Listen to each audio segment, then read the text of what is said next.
বন্ধুরা হাতের কাছে অল্প সময় থাকলে সকালে উঠেই এইভাবে কাবলি ছোলা দিয়ে আলুর একটা তরকারি বানিয়ে নাও। খুব সুন্দর লাগবে খেতে। লুচি, পরোটা, রুটির সঙ্গে জাস্ট একদম জমে যাবে। নমস্কার বন্ধুরা, আমি কাকুলি কিচেন হাউসে সবাইকে স্বাগত জানিয়ে প্রতিদিনকে মতো তোমাদের কাছে নতুন একটা রেসিপি নিয়ে চলে এসেছি। তা আজকের রেসিপি আশা করি তোমাদের ভালো লাগবে। আজকে আমি তোমাদের বানিয়ে দেখাবো আমি কাবলি ছোলা আর আলু দিয়ে একটা সুন্দর একটা তরকারি বানিয়ে দেখাবো। তোমাদেরকে অনুরোধ থাকলে পুরো ভিডিওটা দেখার জন্য। তাহলে চলো শুরু করা যাক। দেখো, কাবলি ছোলা আর আলুটা আমি আগে একটু সেদ্ধ করে নিয়েছি, দেখো, আর ছোলাটাও একটু আমি সেদ্ধ করে নিয়েছি। আগে আমি একটা মশলা বানিয়ে নেব। তাহলে এখানে একটা মিক্সি জার নিয়েছি, এখানে দিয়ে দেবো আমি দুটো পেঁয়াজ দিয়ে দেবো, কেটে রেখেছিলাম। আর কয়েক পিস এখানে আদা দিয়ে দেবো, আর দেবো কিছুটা কাঁচা লঙ্কা, আর বড় সাইজের একটা টমেটো, আর দেবো একটু ধনে পাতা, আর দেবো এখানে রসুন, আর এখানে আমি দেবো 1 চামচ মতো গোটা জিরে, আর এখানে আমি স্বাদ মতো লবণটা দিয়ে দেবো। যেহেতু অল্প লবণ আমি একটু দিয়ে আলু আর ছোলাটা একটু সিদ্ধ করে নিয়েছি। অল্প একটু জল দেব, দিয়ে একটা মশলা আমি তৈরি করে নেব আগে। দেখো মশলাটা আমি বানিয়ে নিয়েছি। এবার তাহলে চলো উনুনটা আমি ধরিয়ে নিই। দেখো উনুনটা ধরিয়ে কড়াটা গরম করে নিয়েছি। কিছুটা আমি সরষের তেল দিয়ে দেবো কড়াইয়ে।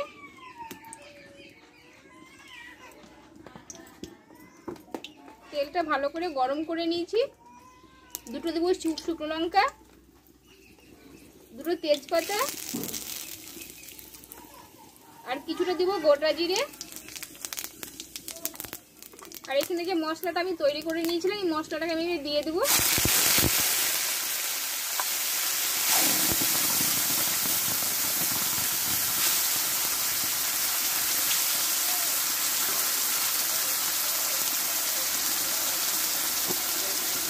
এবার দিয়ে দেবো পরিমাণ মতো হলুদ। এই মশলাটা ভালোভাবে আমি একটু কষে নেব।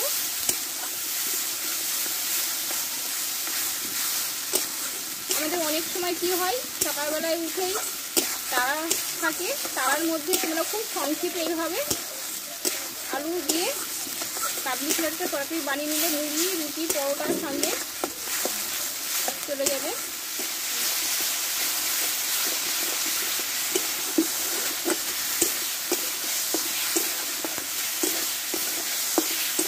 মশলাটা ভালোভাবে আমি কষে নিয়েছি।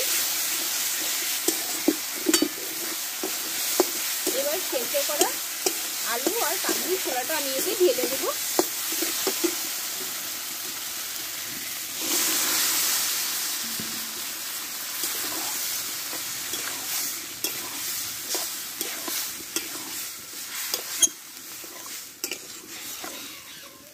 এবার মশলা ধোয়া জল আমি একটু দিয়ে দেবো। একটু জল বেশি দেবো না, তরকারিটা পুরো মাখো মাখো হবে। এবার ওপর দিয়ে 1/2 চামচ মতো আমি চিনি দিয়ে দেবো মিষ্টির জন্য।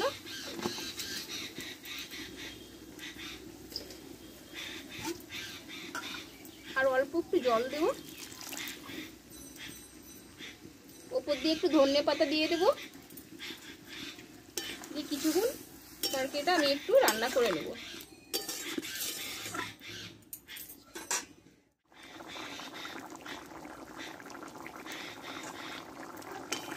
খুব অল্প সময়ের মধ্যে হয়ে গেল তরকারিটা। কত সুন্দর কালার এসছে, দেখো, গন্ধটা খুব সুন্দর দিয়েছে।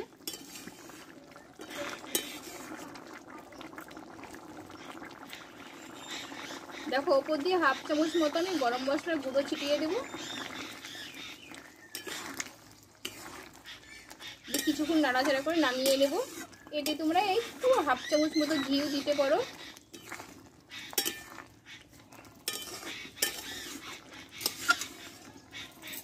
তাহলে বন্ধুরা দেখো খুব অল্প সময়ের মধ্যে তরকারিটা বানিয়ে নিলাম। তোমরা এভাবে বাড়িতে বানাতে পারো অল্প হাতের সময় থাকলে। তাহলে চলো আমার তরকারিটা হয়ে গেছে, এবার নামিয়ে নেবো আমি। দেখো তরকারিটা পুরো মাখো মাখো হয়ে গেছে, যেটুকু আছে এটুকু পুরো টেনে নেবে। এবার নামিয়ে নেব।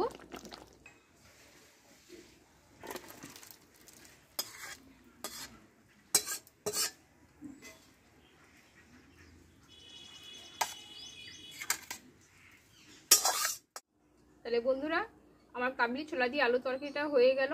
তা কেমন লেগেছে তোমাদের অবশ্যই কমেন্টে জানাইও, আর একটা লাইক করে দিও, আর বন্ধুদের কাছে মেলা করে শেয়ার করে দিও, ভিডিওটা সবাই দেখতে পায়। আবার পরে রেসিপি নিয়ে তোমাদের কাছে আসবো। তোমরা ভালো থেকো, সুস্থ থেকো, টাটা।